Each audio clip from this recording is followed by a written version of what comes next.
Thank you so much. Good to see everybody. What do you want to do? I have ideas, but any questions? I always like to somehow. Oh, wait, before I do that, I'm really bad. I'm so undisciplined. So if we're going to be traditional about our Buddhist classes, then we always motivate and dedicate at the end. So otherwise, it just becomes a very temporary or temporal result. Might result in feeling a cool breeze one day if it's virtuous, if what we do is wholesome, or it might manifest as a headache one day if what we do is not wholesome or worse, right? So in order for what we do to ripen for once in the way that we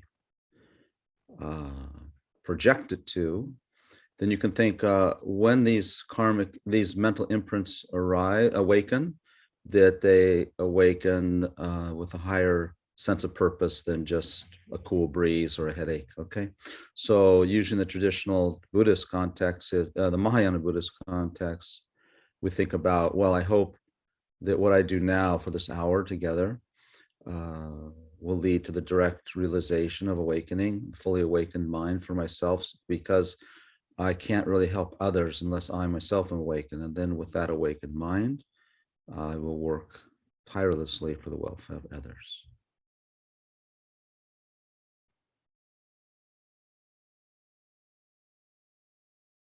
Okay, so anyone want to start something before I do?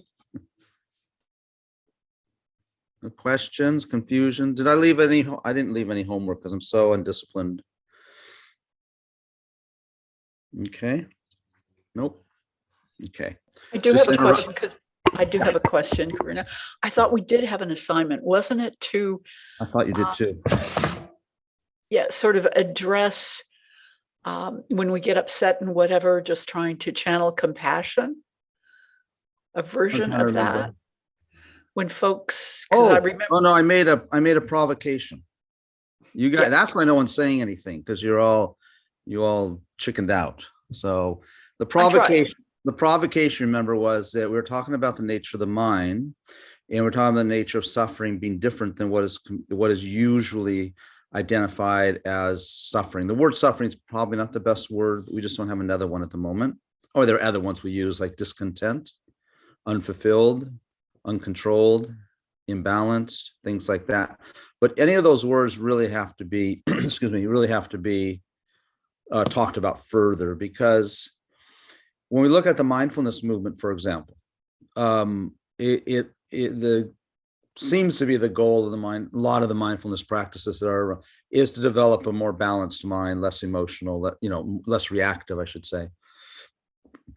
So if that was the goal in Buddhist practice, that would be balance, right? We could say that's balance. That's not the goal, actually.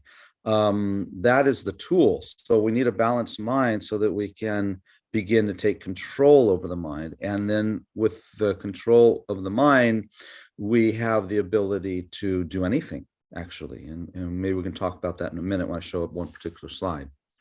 So the provocation, Jay, what you remember was that I said, if we have control, then from tomorrow onward for 1 week, everyone just be happy, okay? Remember, or don't emotionally react to things. And so I asked people how long they thought they could do that. That was something like that, right? Right? Okay. Yes, sir. How'd everybody do? Whole week? I wasn't here last week, so I guess it doesn't count, but I reacted. Okay. Well, the idea is that, we as modern people, let me put up the slide.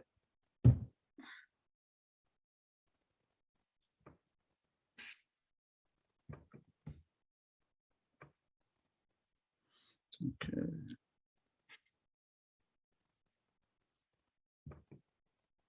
Okay, so we talk about let's see. So when we talk about a Buddhist, the word Buddhist in Tibetan is Nangpa. And the word Nangpa means an inner person or inner being. So inner here is really descriptive, okay? It's definitive. So what that means is that the inner being first would say knows that the root of happiness and problems is somehow related to my mind, something inside of me, because I'm sitting here in this restaurant with Brian, or on this airplane with Brian, and he's, feeling pretty good, and I'm feeling claustrophobic. I think the people are rude. He's saying, nah, that's how they always are. They're okay. Don't worry about them. So what that means is, and then there's turbulence, and, my wife is going in a little panic because of turbulence. And then I said, and that's, and I'm just sort of reading my book or watching the screen, whatever, right? So the external data is the same. And then Brian continues, doing his job on the plane, right? So what we do, what the mistake is, the Buddhist ideas in it, all problems arise from a mistaken view, okay? And we'll talk about that again. We talked a little bit about a few classes ago. So this mistaken view is that we see, the turbulence on the plane as real from its side. Okay. So my wife will try to convince me that the turbulence is really bad, isn't it? In this flight, isn't the turbulence really bad? And I'll say, I didn't really notice it. Who's right? And Brian says, no, this is pretty natural. The good part about this, I can stop serving drinks and food so I can sit down for 10 minutes. It's all the same turbulence, right? It's all the same data. I like to call it data. It's just data, right? But we all have a different experience around that data. And when the three of us and all of us begin to go, okay, I am uncomfortable with this turbulence or whatever, and understanding that you don't try to stop the turbulence so much. And this is the materialist way approach to the world. This is our approach to the world in general. Fix the thing out there, right? Right. So my cup here, I've told you about this ember cup. If you feel your tea doesn't stay hot long enough, buy an ember cup, because it has a little chip in there and it keeps it warm for an hour and a half, whatever temperature you tell it to. Okay. So this ember cup is a direct assault on suffering or just dissatisfaction, but it's the wrong approach again, right? The ideal approach is, sometimes I've had many meals with Lama Zopa Rinpoche. He's my role model. I don't think he has any attachment to anything. I don't know, because I'm not in his mind, but I've never seen him attached to anything. Sometimes we sit down to have a meal and he does offering prayers for an hour. And I'm in my thing like, oh my God, the food's getting cold, right? And you see, but it's just like, the difference is this sense of values that we put on the external world, the sense of value, sense of reality. Okay, that's the Buddhist problem. That's the way the Buddhists describe the problem, is we put things on reality that aren't there. Okay. So once we begin to make a shift, and this is a lifelong or hundreds of lifetimes process.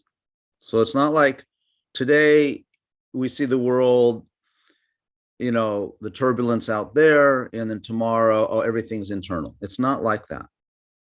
And by the way, everything does not, well, different schools of Buddhism talk about how things do exist. Are they external? Are they internal? Are they both? Are they neither? There's a lot of debate that's very fascinating. I mean, I love that stuff. But the purpose of all that, of course, is to help us develop the right way of seeing things. So an inner being begins to have doubt that the problem is really out there. Okay, that's how I would say. So it's a spiritual person. I say a spiritual person is someone who understands that there's an untapped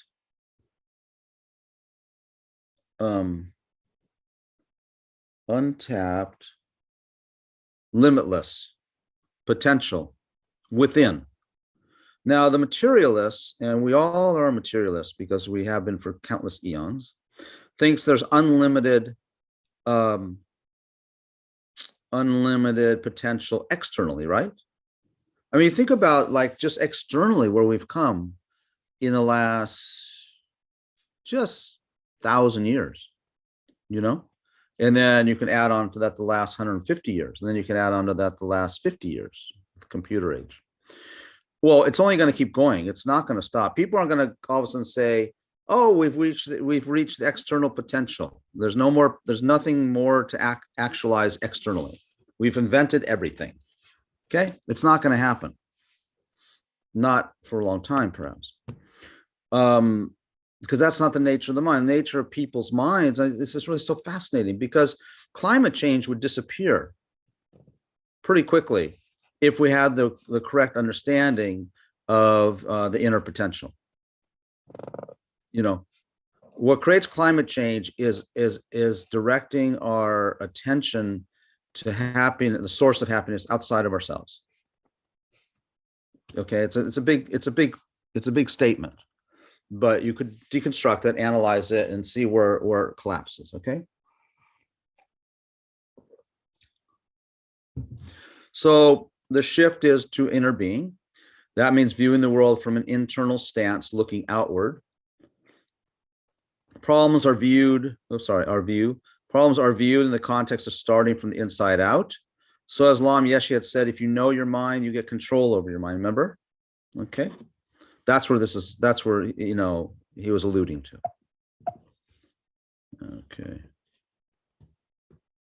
Okay. So this is just repeat. So Buddhism really is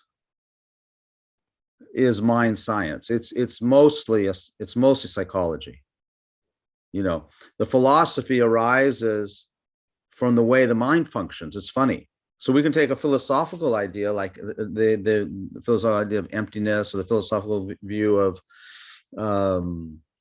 interdependence or impermanence. All those things, they really don't exist. I mean, ultimately, they're articulated for the purpose of understanding how our minds work. Is understanding psychology. Okay. Mahayana and Theravada or Hinayana are just two of the two main schools that we talk about in the vehicles in Buddhism. So these Mahayana and Theravada, again, we might think it's sort of an external thing, but it's not. They're representative of an individual's internal vehicle. It comes down to how do you and I. So once we start seeing things as that the source of happiness and the source of problems. Remember that quote by the Buddha?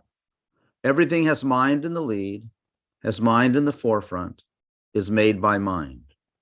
If one speaks or acts with a corrupt mind, misery will follow, as the wheel of a cart follows the foot of the ox. And I've mentioned last week that the opposite is also true, that the quote goes on to say, if one speaks or acts with a wholesome mind, happiness will follow, as the wheel of a cart follows the foot of an ox. Okay. So being negative biased myself, I only put the negative one up there. Right. So this is like a no-brainer for a Buddhist, and people raised in that culture have on some level, they understand this. Okay.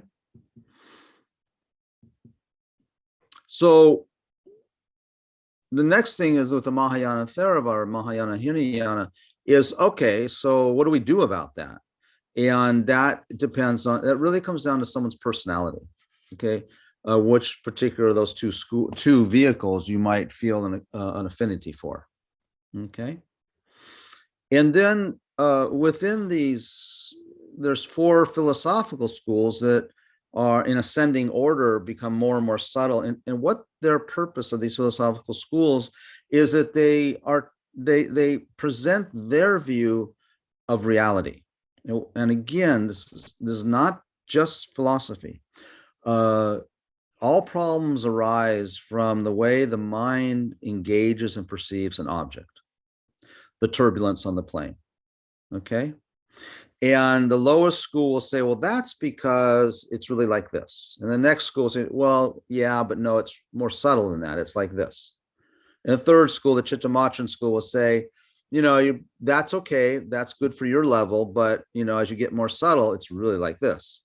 And then the highest school, which is referred to as the Madhyamika, says, well, actually, ultimately, the finest, most refined view of reality, of how things exist, is really like this. Okay.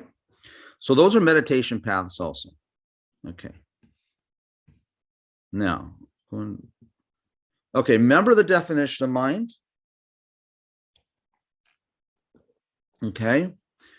Definition of mind is that it's clear, but that's not enough. Okay, otherwise space would be mind because it's clear. It also has to be able to cognize things. It cognizes, it perceives. A mind perceives. That's its job. Okay, that's its unique function. Okay, a rock doesn't perceive. And as we go on, the main thing, and we talked about this last week, it's not physical, it's formless. What does that mean? Okay, let's talk about that for a minute. Okay, so we touched on this last week, and I'm trying to get my screen to be bigger. I think, to me, this is such a fascinating idea.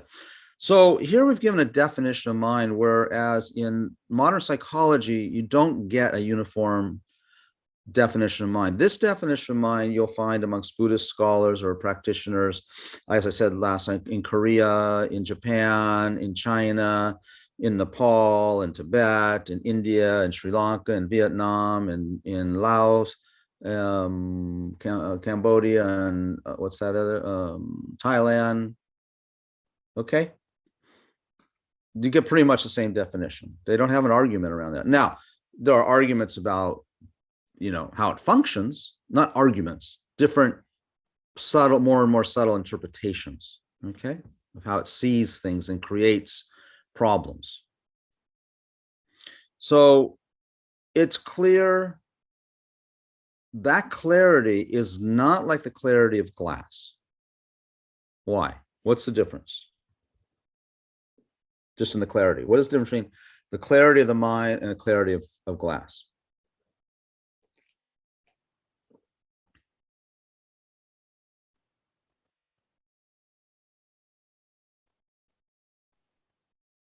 As you said, it's the cognizing.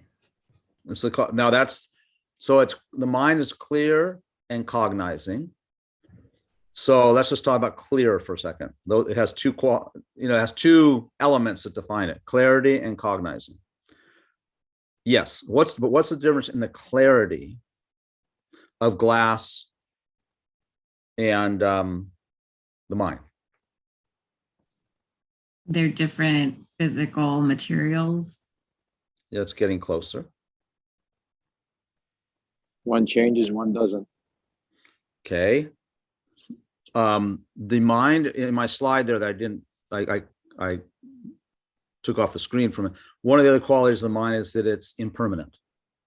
Yep. The mind also changes moment to moment, like the glass.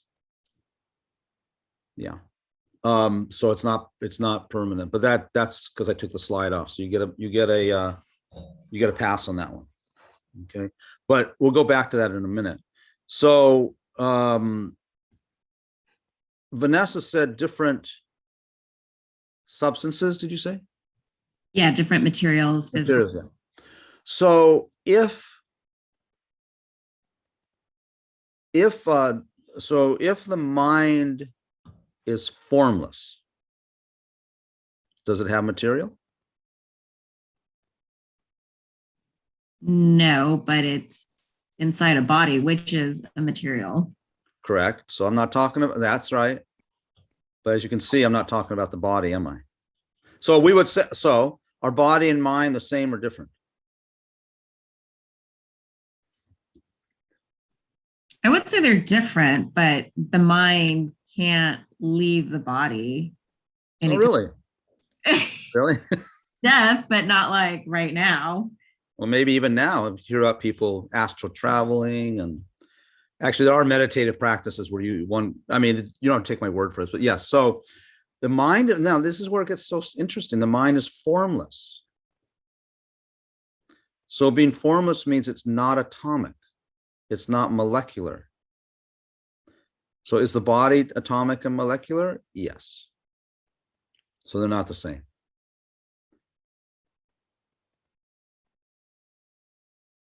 Okay. So is the glass atomic and molecular? Yes. The mind is not. So one difference between the mind and the glass, they both have clarity, but the mind is non-molecular, non-atomic, formless.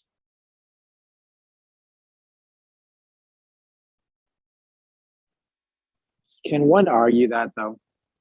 Of That course, it's- you can argue, yes, you can argue everything, and we should. No, we should. But I Go mean, ahead. if it's an outcome of the brain or maybe a physical function on this earth, then maybe it is connected with the brain and how it functions. Maybe it's just a perception on our part that our mind is Mhm. formless. Yeah. Well, all of that is going to, yeah. So let me go back a second. You use the word connected, right? You said maybe the brain. Yes, correct. Yeah. Okay. Good. So if we say the mind is connected with the brain, we are saying that the mind is different than the brain.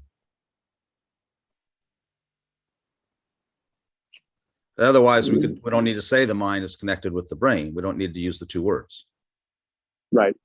Okay. So I agree with you. The mind is dependent on the brain, right? I mean, you don't say, I mean, it's not right. I shouldn't ask you that way. So one of the qualities that when we get more and more into perception, how we screw ourselves up, is there is this thing of, there is dependency. Okay. So the mind is dependent on the body. Funny. And part of the body includes the mind. Now, the mind cannot see the screen in front of you, like you're seeing me or the gallery. I don't know who you're seeing. The mind can't see that by itself, can it? If you pop your eyeball out of your head, can your mind see the screen? No. Right? Mhm. Okay. So yes, the mind is dependent on physical, on the body, like that, to experience. But what is the nature of the mind that's extreme? Now we can say the nature of the eyeball, okay, is that it's atomic, it has the shape of whatever, round orb, and it has colors, blah blah blah blah, right? Mhm. Okay, so we don't argue that. And we can, and also the other thing we need is we need an object. If we have an eyeball and we have a mind, still we're not seeing something, because you need an object. This black mug or the screen in front of you. So we need three things. So those, is it Nathaniel talking or Sergio? Sergio. Okay, so Sergio, that shows that it's a really good, very important concept. Is we see things, this is the ignorance that we're talking about that keeps us in trouble. Is we see things existing independently from their own side. Okay, I'm just going to cut, I'm going to shave off 20 years of your study. Okay, when in fact things are not independently existing, but they are also not existing. Okay, how do they exist? As they exist dependently.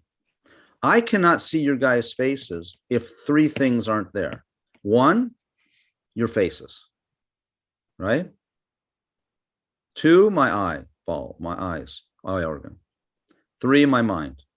You need those three things for an experience. That means it's really a hard idea, but that we think they all exist independent. When I look at you, and you look at me, or whatever you're looking at, our default mode that we've seen things since beginningless time is I see you guys over there, and I believe each one of you and the screen and my computer, my lamp, I and you do the same thing unless you've attained realizations of emptiness. You see, and we see this as existing over there. There's Nathaniel, there's Vanessa, there's Jay, there's Paula and Brian, everyone's Sergio, everyone's there. Okay. That's how don't we think that's true? Yeah. Right. Okay.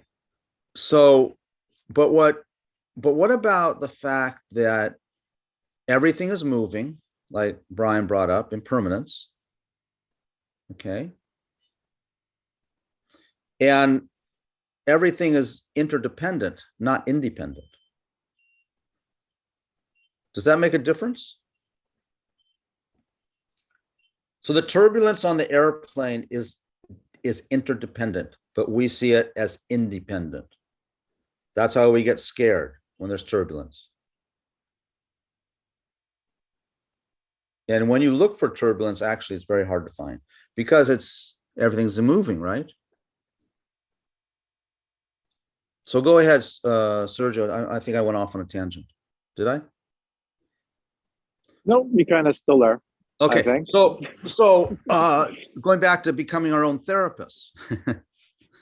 Weave that in there, right? So becoming your own therapist means, first of all, diagnosing yourself. And that's why the Buddha, when he taught first, remember that he taught the truth of suffering first. And so I think that if we can get around that, if we can digest that and sort of grope with that, that we think, okay, why did he teach that first? What is it meant by that? So when I said to you guys last week, okay, everybody be happy for how long you're going to choose. And some people said 1 day, some people said 2 days. I said the whole week, and we weren't able to do it. I'm going to assume that no one was quite able to do that. Okay. Without changing. Okay. The moment we got a little toothache, or the moment we got that bill that seemed like it wasn't right, or the moment, there was traffic, we're trying to go home, the moment you had the rude passenger on the plane, whatever, your happiness deflated, didn't it? Why? Okay. If it does that, would you say you are a free person, a free living being?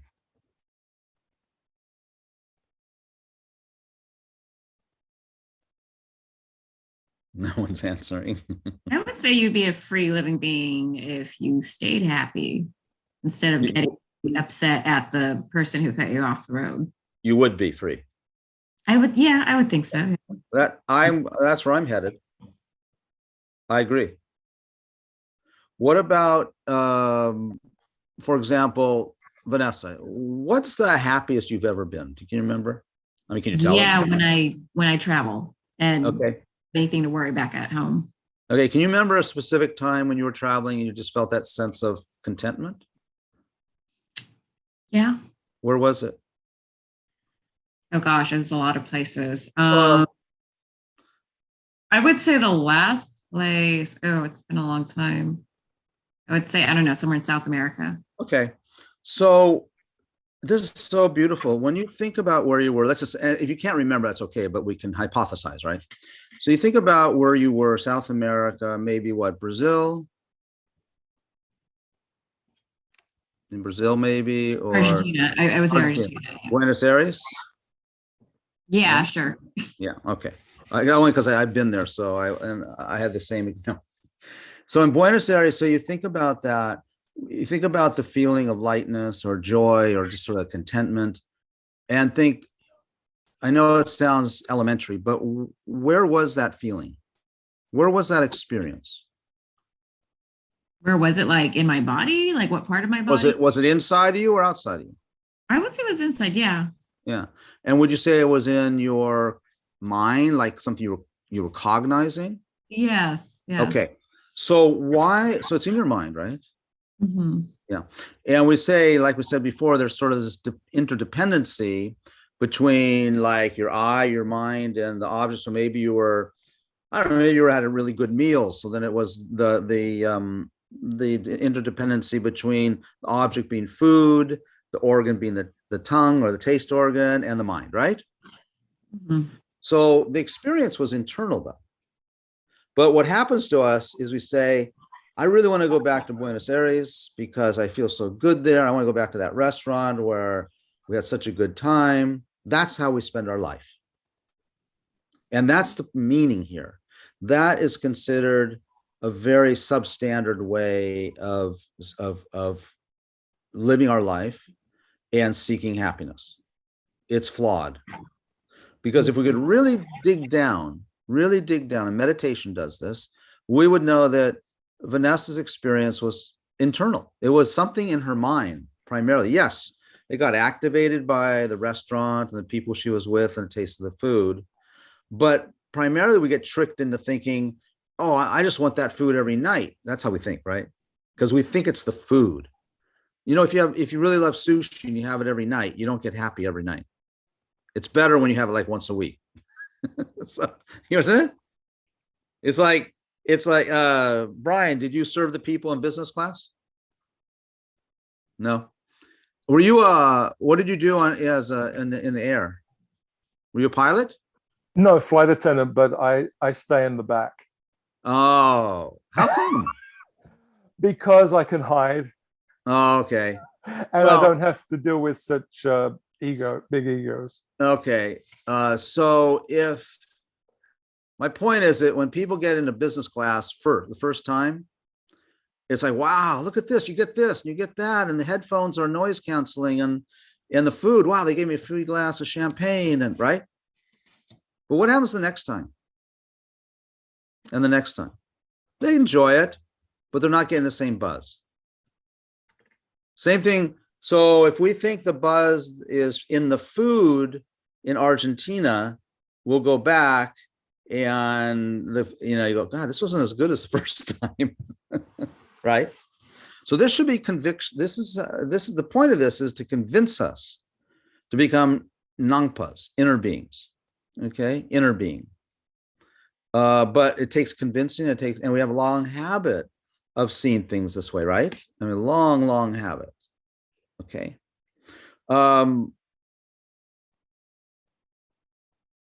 If things were externally, if we needed the external, then why is it that sometimes when you meditate or just calm down, that you feel so content? There's nothing out there doing anything. It's just your mind. And we think we have control over the restaurant or the food, right? Or yeah, over the turbulent. We think we have control. But really the only thing we can ever control is learning how to control the mind. The mind that relaxes and is content in meditation, or the mind that enjoys the food, all of those can be cultivated.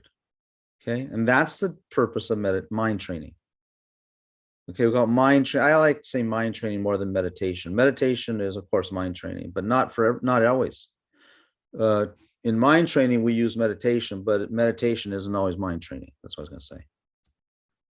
Okay, meditation can be like getting stoned or having a drink too. People do it for all kinds of reasons, or calm down, to be calm, deal with anxiety, right? Right.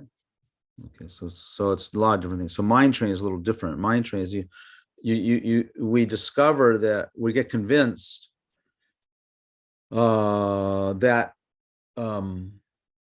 we get convinced, but we don't know how. But we get convinced that really the source of contentment and peace, fulfillment, wholeness is somehow within myself, and that comes from cultivating those qualities in my mind. I'm beginning to get that. And then slowly we look to how do you do that?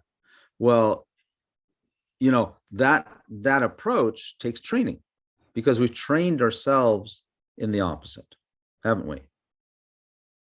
We've trained ourselves into believing that, yeah, it's a shiny object. And intellectually, even we might know it, right? I mean, we're smart. We're not that materialistic.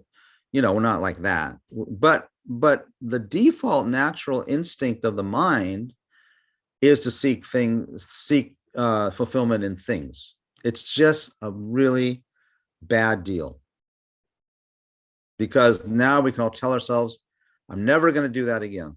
I believe what Karuna is saying. I believe what Buddha taught. So I'm going to stop, right? And we can't. We're compulsive. Okay. That has to do with habit. And that habit, sometimes called karma. But we can just say habit, mental imprints. Okay.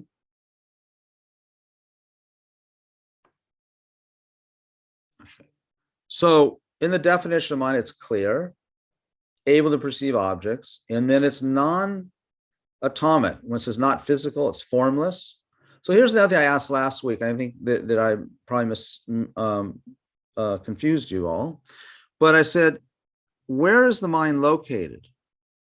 Remember? Anybody remember I asked that? You're also quiet tonight. Am I intimidating you or something, or boring you?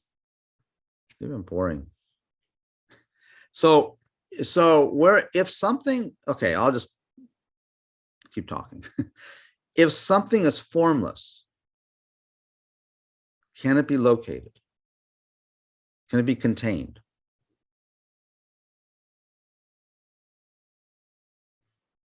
In other words, if something is formless, can it be a color? Can it be shaped? If something's formless, can it be shaped? So how is it that this formless thing, or the mind, is within this body? How is that? Doesn't make sense, does it? Could it be like water in a glass or water in a vase? It's similar to water in a glass, water in a vase. Yeah. Could it be? Yeah. But the water in a cup. So not water. Let's say the air in a cup. Okay. Yeah. So when the cup is broken, does the space in the cup cease to exist?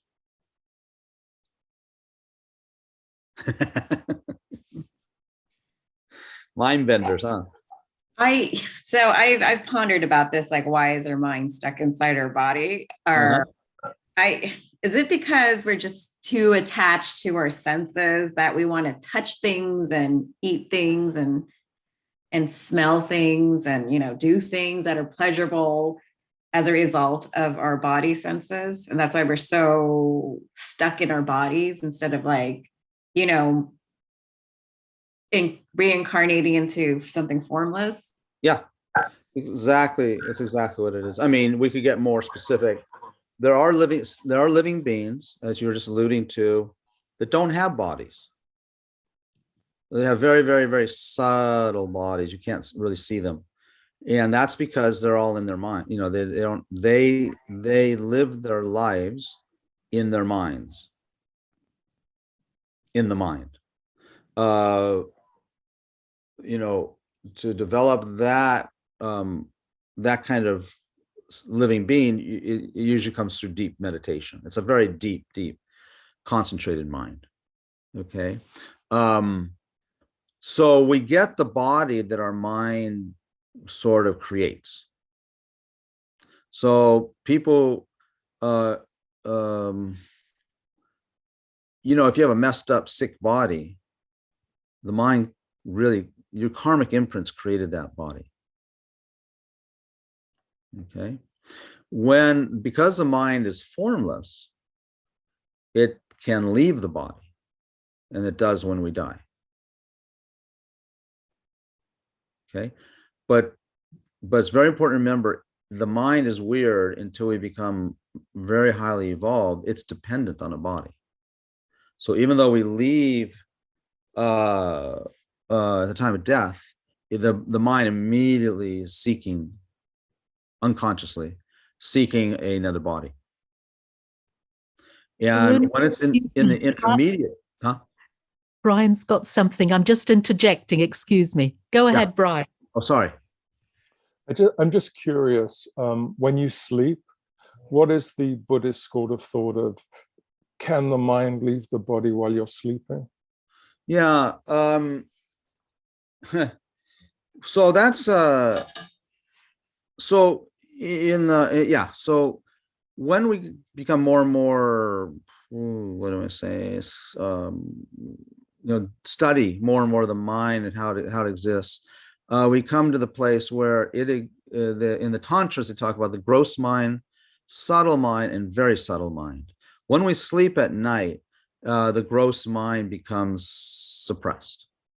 Okay, it's mostly the subtle mind, not the most subtle mind.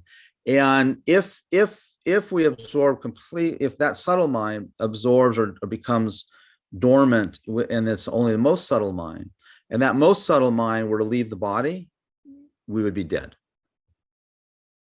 So I think that the way they describe things like that, astral travel, that kind of stuff, is the subtle mind can travel, but not the most subtle mind. I mean, the most subtle mind does travel, but if it were to leave the body, it would be death. And except for very, very rare cases, it can, with the yogis, there's yogis and meditators that can have the consciousness leave the body and come back into it and that sort of thing. But that's very, that's very not controversial. It's very complex and subtle. But my understanding is when we're dreaming, it's mostly all within the mind, within our mind-body complex. But I do believe that there's the subtle mind, or it can leave the body and experience things. Yes, and that happens. I think even when we look at the stories of the great saints, Buddhist saints who talk about going to the Pure Lands to take teachings and things like that. So yes, yeah, that's how I understand it. I have a question or a thought. So I'm a nurse. I work with a lot of people of all, with severities. Let's say like a stroke patient who's had a stroke that's really bad, and they can't move, they can't swallow, they can't talk. Most just track their eyes. Or let's say someone who's in a permanent vegetative state, whose family doesn't want to take them off ventilator. Those bodies, sometimes I wonder if there's a mind in there. Do you have any, I don't know. Yeah, so that's a good one. If you look at a worm, you can wonder the same thing, right? Because it's like just laying there. I'm not saying they're worms, by the way.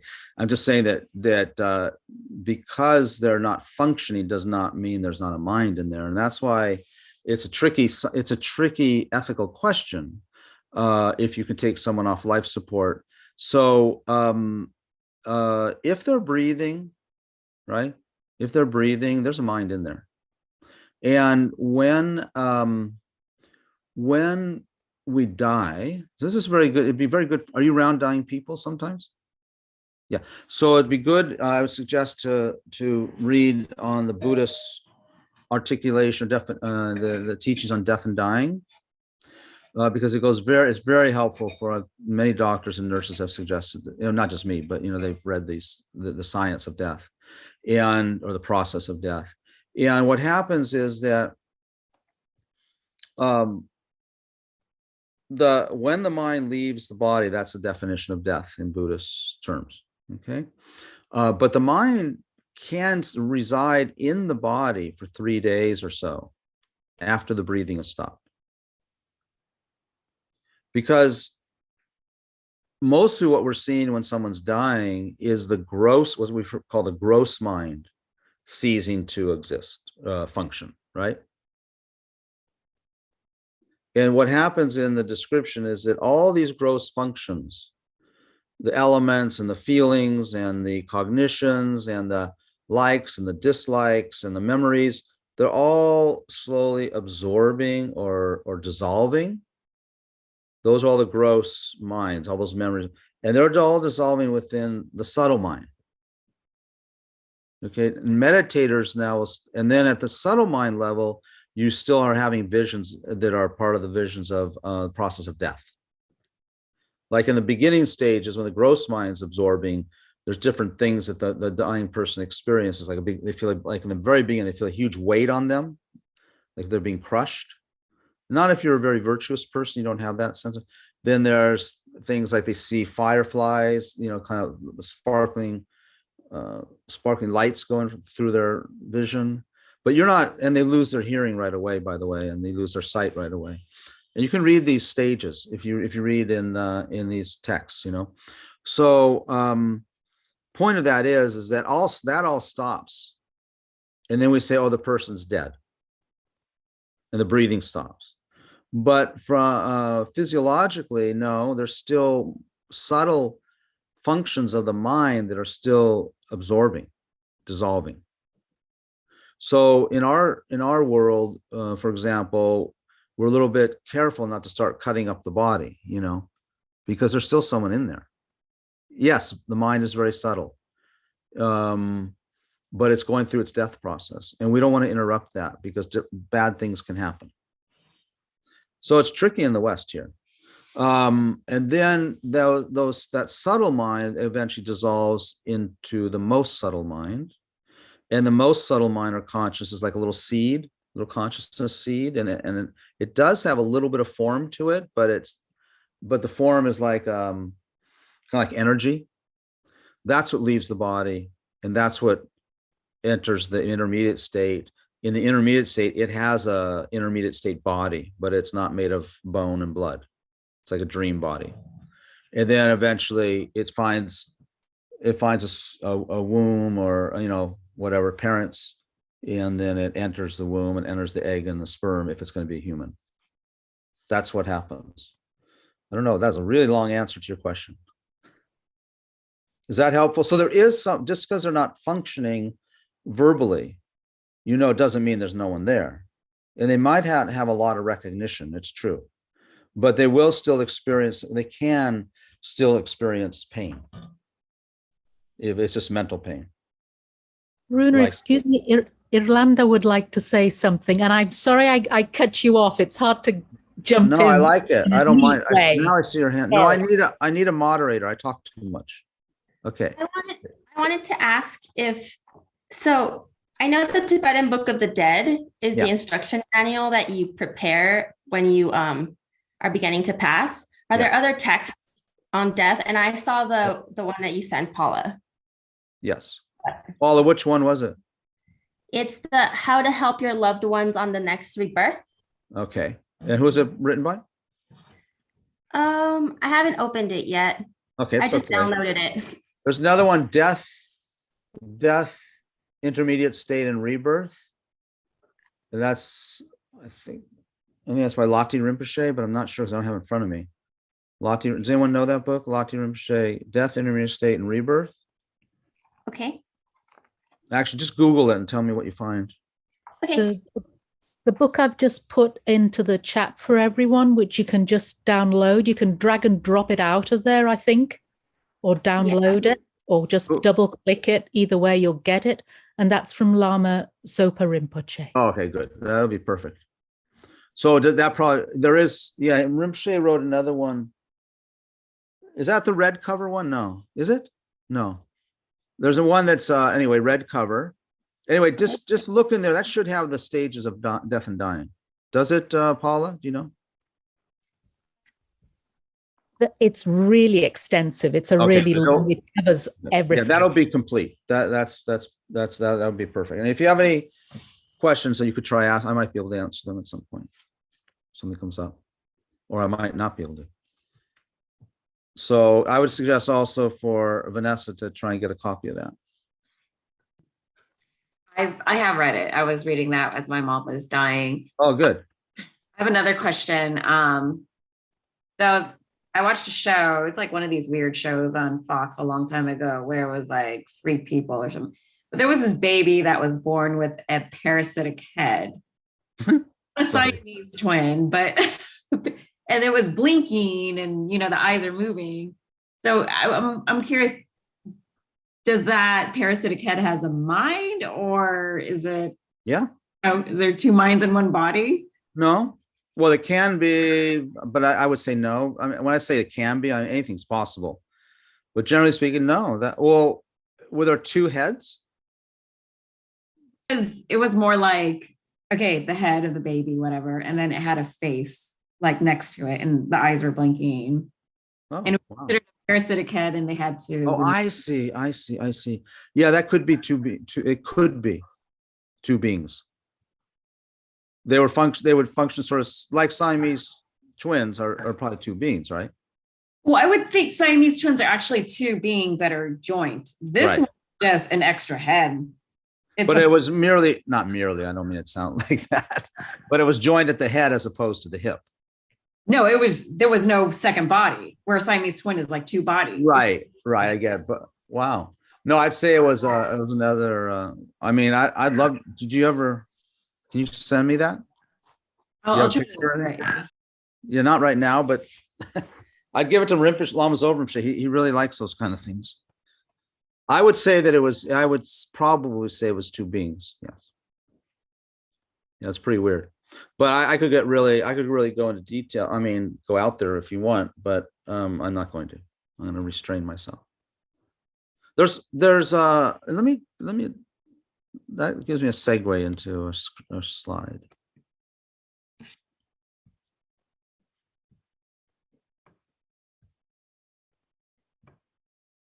Okay. So mental health in the Buddhist context is you purify the mind. Now the mind in fact is pure. So it sounds weird, but it means you purify all the clouds that go across the sky of your mind, which are things like anger and hatred and strong desire and jealousy and envy and things like that. Okay. So here the mental health thing is that the opposite of mental health is having all these afflicted minds. And that's when we begin to change. So all of a sudden, like, I always think it's funny when people said, oh, someone bumped into your car, dented your car, and they didn't leave a note, and they say, well, you have a right to be angry. That's kind of a common phrase, isn't it? You have a right to be. I'd be angry too. Okay, so you can't say that anymore, okay?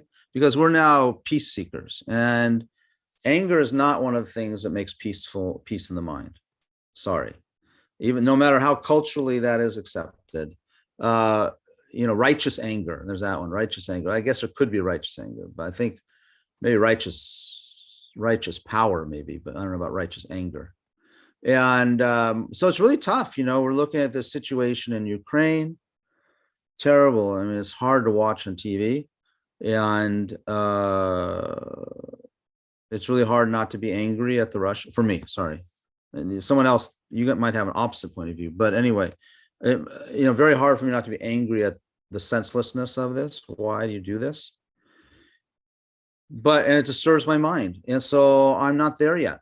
By the way, we don't become robots. We become highly compassionate, but compassion is not something that's emotional. Okay, compassion is very vast and extensive and broad, and compassion never disturbs the mind. So you can have compassion, and you see, the toil of the Ukrainians and the fear and the nightmare, right? But compassion was so wide, it would also include compassion for the Russians. Okay, we won't go into that, right now, because that's not the nature of our class. But that's the healthy compassion. The other one is just emotional, and it's not real compassion. It's attachment. Okay. So the mental health is purifying the mind, enhancing its qualities. So the mind is not all just full of afflictions. It has many positive qualities like compassion, love, equanimity, non-harmfulness, concentration, things like that. But those positive qualities tend to be suppressed by the negative ones. The afflictive qualities are more powerful just because they're longer habit. And the mind, mental, it's transformative. So once we start this process of healing, it becomes transformative. The mind itself becomes a remarkable miracle. We have I shouldn't say we, because I can't include you, but generally no clue at all. We think this is it. We think this is it. Everything we're experiencing now, this is it. This is as good as it gets. When it's just so sad, because I think, like I like to say, when your dog or cat sees its food, right, and it goes after it with a lot of energy. If you could ask the dog, they would say, "This is it. This is the meaning of life." And then, if that were the meaning of life, then we think for ourselves: would you be as interested in that dog food as your dog is? Why not? because it's a lower form of happiness. And I say lower, it sounds judgmental, but we don't choose that. We don't choose to eat dog food. We don't choose to eat shit that dogs might eat. The dogs do it because it makes them, it's what their idea of, feels good or happiness is. So for a really evolved being, one of these meditators, these lamas, some of these lamas and these, highly evolved beings, they look at us, what we get so excited about, and it looks like dog food to them. It does. And I think it does that to us too, because if you think about when you were younger, or think about myself, I used to, what we used to do, smoke cigarettes or get high and drink, whatever, get out of it, party, some of the point slowly over time, those things, just like my son, a long time ago, my older son, he was about, he was in high school. He was maybe, I don't know, he was 15 or 16 or something. And we're driving home from school and he said, hey, Dad, how come you don't get stoned anymore? And I knew he was like fishing, because every teenage son probably wants to get high with their dad. I don't know if they want to or not. It seemed like around here. I'm in Santa Cruz. So, and I said, well, when I used to get stoned, it made me feel better. In other words, I got high. And I said, I don't know quite what happened, but over time, if I were to smoke now, it makes me feel worse. So it's like that, right? It's like that. As we purify our minds, really, then even we've purified our minds enough. I mean, like you think about what other people enjoy, going hunting, for example, or something. I'm assuming no one here hunts, but you might. Going hunting, or that thing about fishing, take your son fishing, it's like this rite of passage.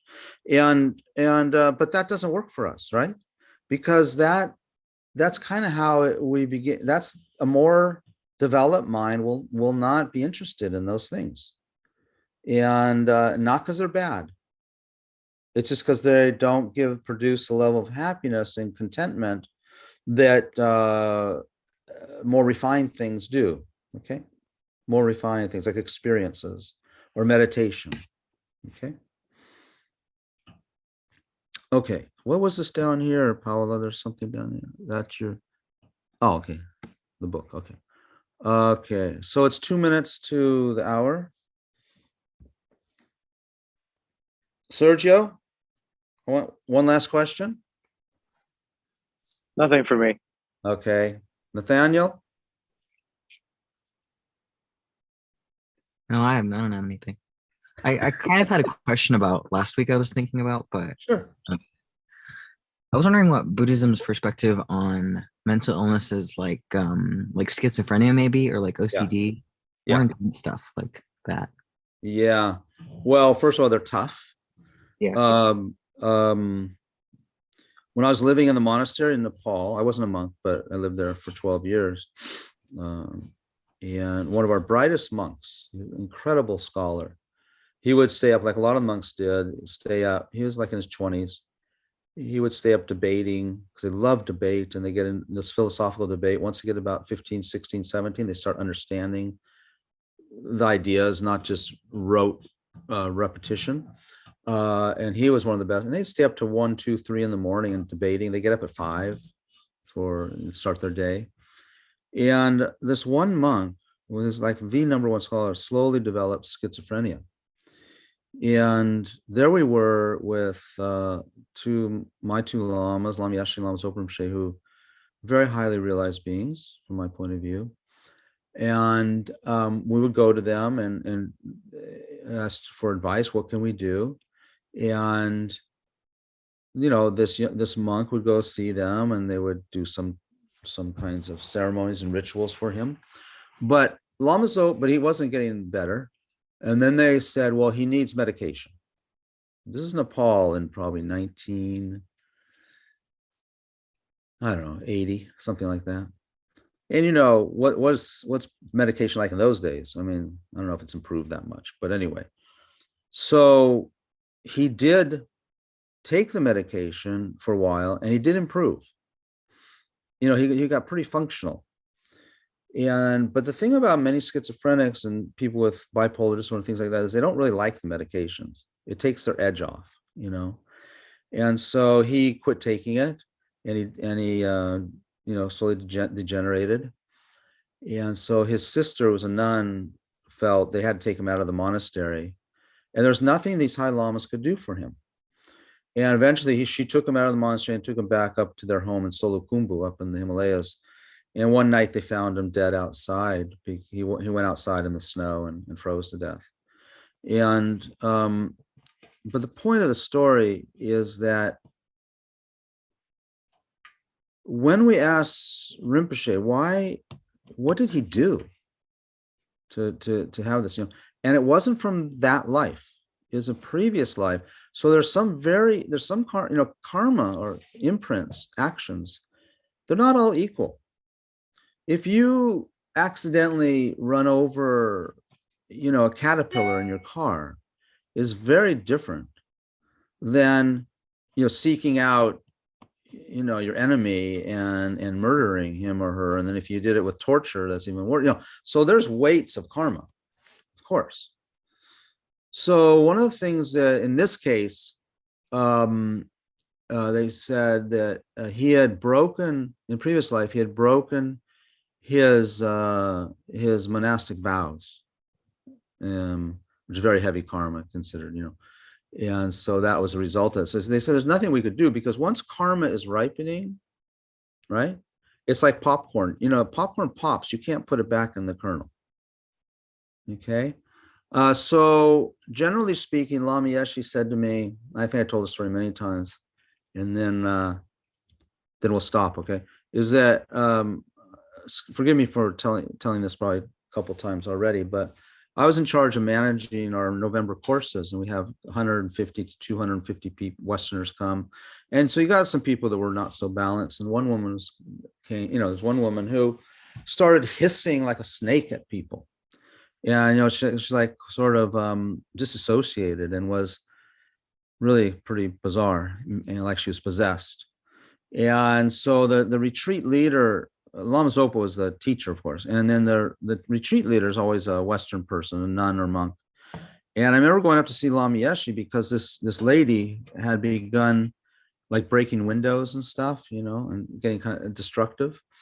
And so I went to talk to Lama about it, and I could hear outside, I stood outside Lama Yeshe's door, and I could hear the retreat leader talking to him. And the retreat leader was saying, but Lama, we can't do that. And the Lama said, no, you need to take her to the hospital. And remember, this is, one flew over the cuckoo's nest kind of situation, going to a hospital in Nepal. And she said, but Lama, here we are sitting in this monastery 1 month, we're studying compassion and kindness to others. And, why I would think this is the best place for her to be. And Lama's getting more forceful, saying, no, take her to the hospital, take her now. And this nun is arguing back that it's still, and then finally I hear this Lama like hits his fist on the table and said, take her to the hospital now. She needs a psychiatrist. And it's like, whoa. And then he turned to the nun and said, Buddhism is for healthy people, dear.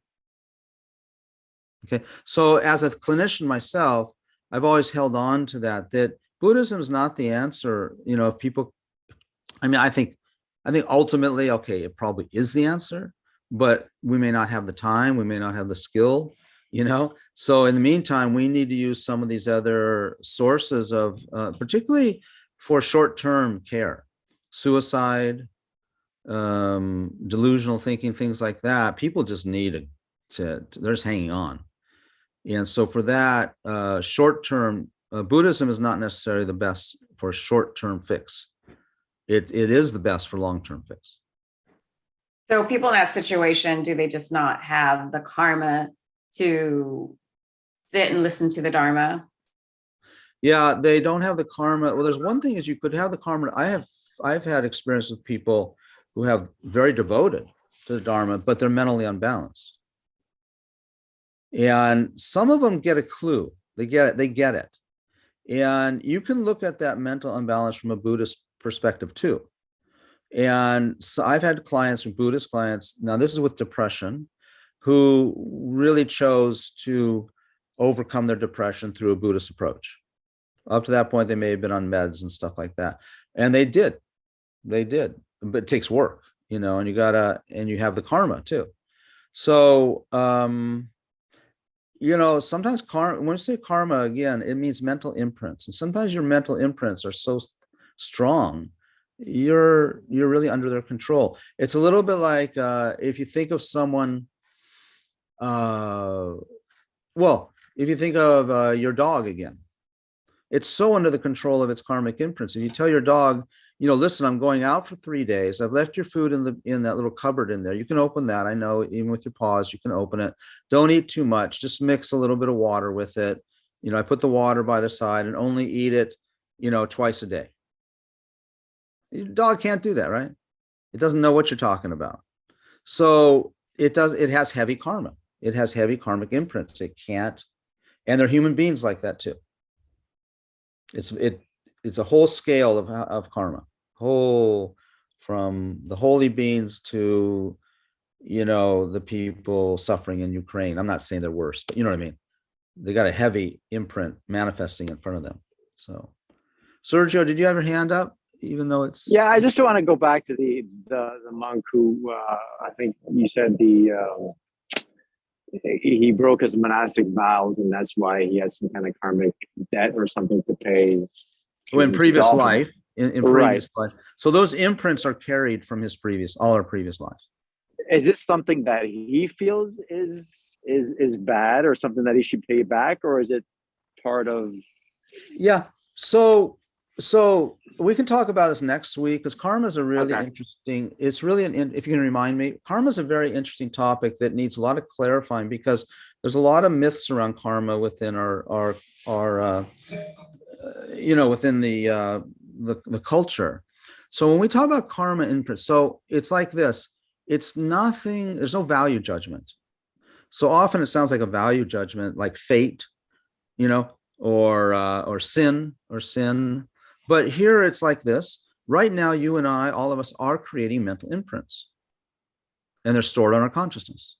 And a mental imprint is a seed or a cause, and it will ripen as an effect.